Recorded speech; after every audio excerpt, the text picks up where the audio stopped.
Okay, so after the initial burn-in, we're going to do our first cook now. Just turn it on from cold. I'm going to see how long it takes to get to 450. It's on full power. It's on full power. I've also fixed the door. Hopefully, I've like grinded off the tab and bent the bottom edge in a bit more, and hopefully that will mean that when it heats up, it won't jam, but we shall see. So I'm going to give it at least 20 minutes and see while I make the pizzas.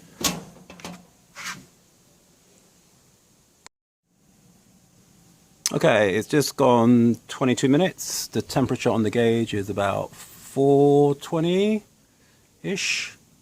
So let's take the lid off and have a look at the temperature.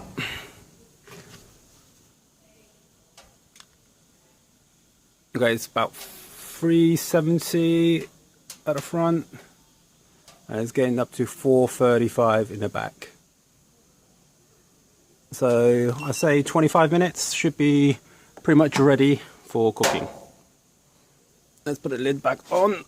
Now, the lid still doesn't go on properly. Okay, there's still a little bit of a lip to it on the side that's not going in properly. So I might have to bend it a little bit more, but at least it's coming off easier. And it actually, when it goes on, it still stays there. So that's at least a good thing. Okay, so here's going to be the first pizza to go in. Let's see how it goes.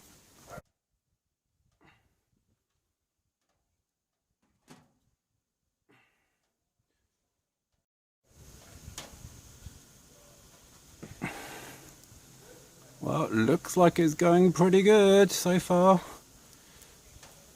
Let's give it 1 minute.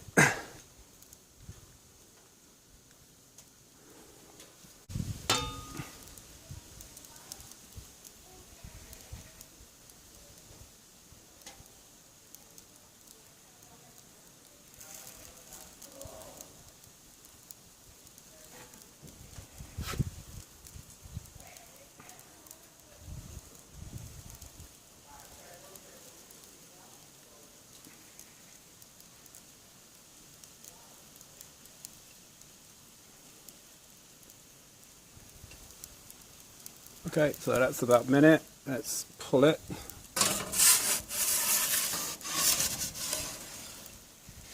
Looking good. I think I'm going to turn this bit. Looks good to me. Okay, I'm just going to check what temperature the stone is at now after cooking one pizza. So it was probably at 400 and it's probably dropped down to just under 330. So we're going to put the lid back on and let it warm back up again.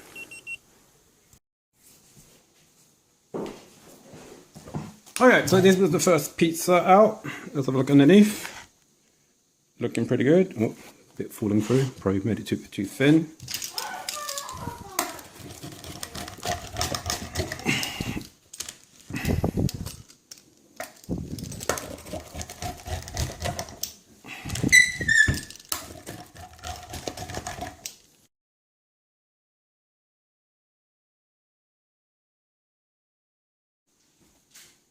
And it looks pretty good to me.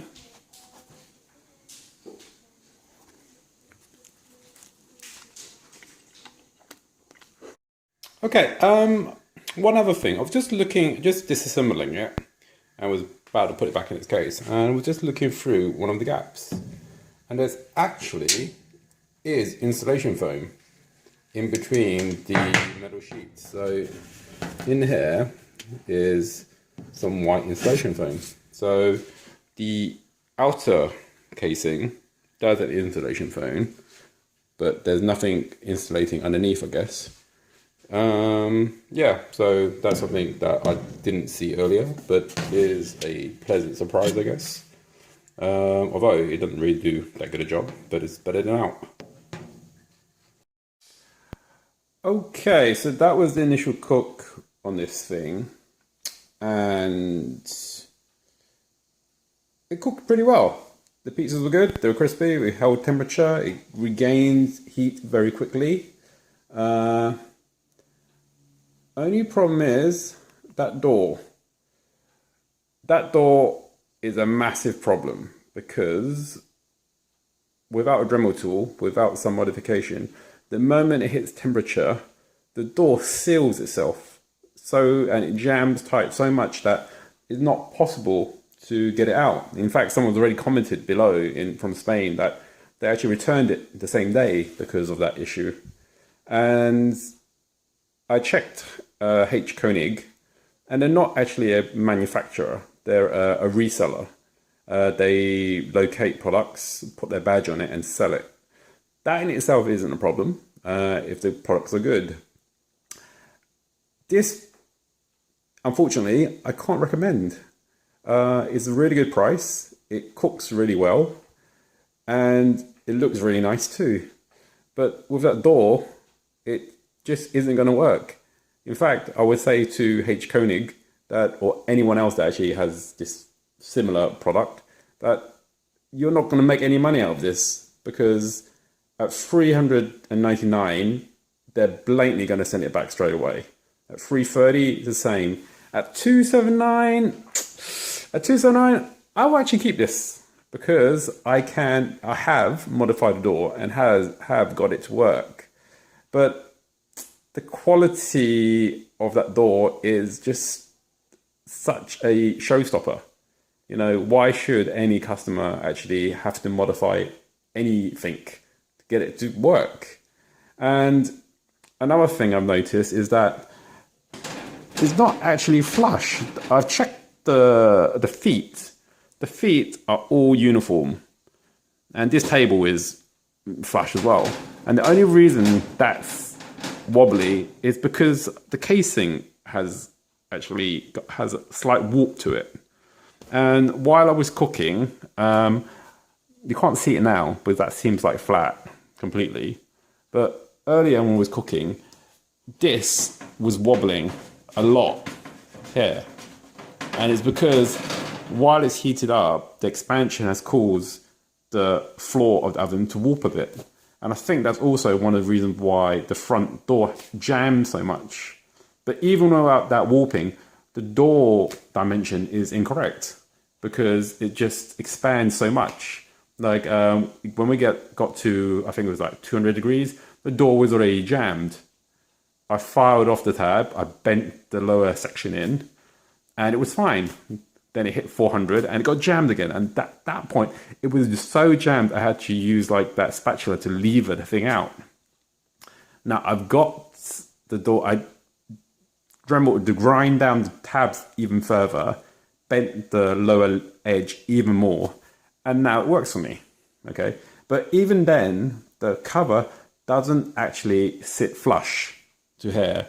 It kind of sits a little bit proud, as like it's like just balancing on the slanted edge of that bottom edge. It will work for me, but if you're like the customer service for Koenig, or even the original manufacturer of this product in China, you better sort that out because you're not going to make any money. No one's going to buy this. The moment they buy this, they're going to return it because there's not that many people that would actually go and modify the door. I'm one of them, but I'm a rarity, I guess. And also because I bought it at $279, it was a lot cheaper than what we're seeing on retail. So can't recommend it really to wholeheartedly. It is a nice looking machine. It does cook good pizza, but nah, that door. Yeah, so Koenig, if you or your customer representative want to get in contact with me, please email me at the link below and have a chat with me. And maybe if you can sort this door out, I will repost a new video and recommend you. Anyway, in the meantime, have a good day and I'll see you at the next review. Bye-bye.